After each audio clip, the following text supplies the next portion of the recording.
ದಾಳಿ ಆಗ್ಲಿ ನೋಡಿದ್ವಿ, ವಾಯು ದಾಳಿಯಲ್ಲಿ ನಿರ್ದಿಷ್ಟವಾಗಿ ನಿಖರವಾಗಿ ಬರೀ ಭಯೋತ್ಪಾದಕರ ಮೇಲೆ ನಡೆದಿರೋದು. ಭಯೋತ್ಪಾದನೆಯನ್ನು ಇಡೀ ವಿಶ್ವದ ಮುಖದಿಂದ ನಾವು ಇರೇಸ್ ಮಾಡಬೇಕಾಗಿರೋ ದೃಷ್ಟಿಯಲ್ಲಿ ಭಾರತ ಸರ್ಕಾರ ಮುಂದುವರಿತಾ ಇದೆ.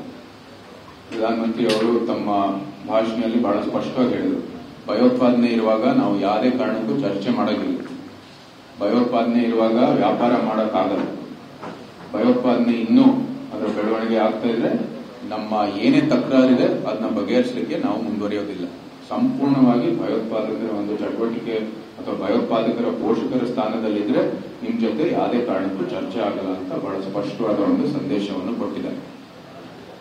ಅವರ ದಾಳಿಯಲ್ಲಿ 100ಕ್ಕೂ ಹೆಚ್ಚು ಭಯೋತ್ಪಾದಕರನ್ನು ಹತ್ಯೆ ಮಾಡಲಾಗಿದೆ.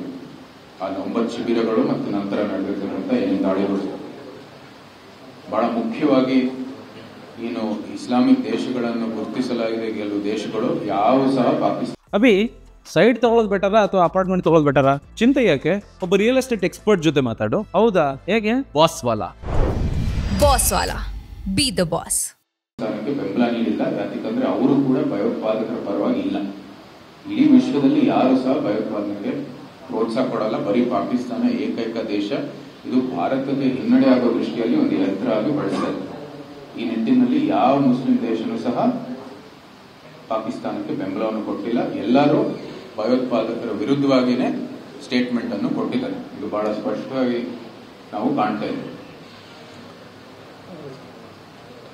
ಇದು ಯಾವುದೇ ಕಾರಣಕ್ಕೂ ಯಾವುದೇ ಪಕ್ಷ ಅಥವಾ ಭಾರತದಲ್ಲಿರುವಂತದ್ದು ಯಾವುದೇ ದಳದ ನಡುವೆ ನಮ್ಮ ಬಿಜೆಪಿ, ಕಾಂಗ್ರೆಸ್, ಬಿಜೆಪಿ ಇತ್ಯಾದಿ ನಡುವೆ ಅಂತ ಏನು ರಾಜಕೀಯ ಮಾಡುವಂತ ಸಂದರ್ಭ ಅಲ್ವೇ ಅಲ್ಲ. ಇದು ಭಾರತ ಸರ್ಕಾರ, ಭಾರತ ಸಶಸ್ತ್ರ ಸೇನಾಪಡೆ ಮಾಡ್ತಾ ಇರುವಂತದ್ದು ಕೆಲಸ.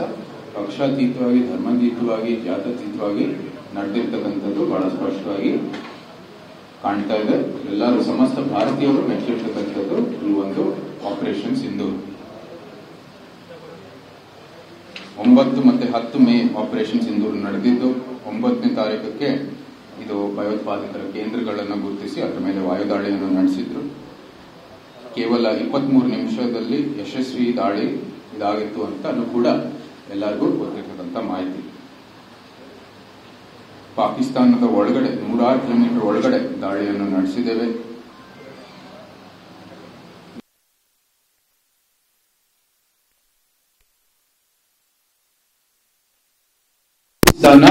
ಅದರ ವಿರುದ್ಧವಾಗಿ ಅವರು ಏನು ದಾಳಿ ಮಾಡಿದ್ರು ಅದಕ್ಕೆ ತಕ್ಕಂತೆ ನಾವು ಉತ್ತರವನ್ನು ಕೊಟ್ಟಿದ್ದೆವು. ಗಡಿಯ ರಕ್ಷಣೆ ಮಾಡಿದೆವು. ಬರೀ ಭಯೋತ್ಪಾದಕರು ನಮ್ಮ ಶತ್ರುಗಳು, ಅವ್ರ ಮೇಲೆ ನಾವು ಯುದ್ಧವನ್ನು ನಡೆಸ್ತಾ ಇರುವಂತದ್ದು ಬಹಳ ಸ್ಪಷ್ಟವಾದ ಅಂಶ.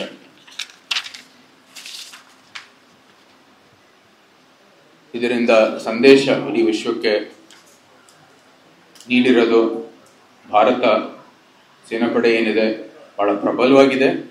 ನಮ್ಮ ಗಡಿಯ ರಕ್ಷಣೆ ಇರ್ಬೋದು, ಭಾರತದ ರಕ್ಷಣೆ ಇರ್ಬೋದು, ಮತ್ತು ಇಂಥ ಭಯೋತ್ಪಾದಕರು ಏನಾದ್ರು ನಮ್ಮ ಮೇಲೆ ದಾಳಿ ಮಾಡಿದ್ರೆ ನಾವು ಒಂದು ಇಟ್ಟ ಉತ್ತರವನ್ನು ಯಾವತ್ತೂ ಕೊಡ್ಲಿಕ್ಕೆ ಸಿದ್ಧ ಇದ್ದೀವಿ. ಮತ್ತೆ ನಾವು ಕೂಡ ಯಾವುದೇ ಕಾರಣಕ್ಕೂ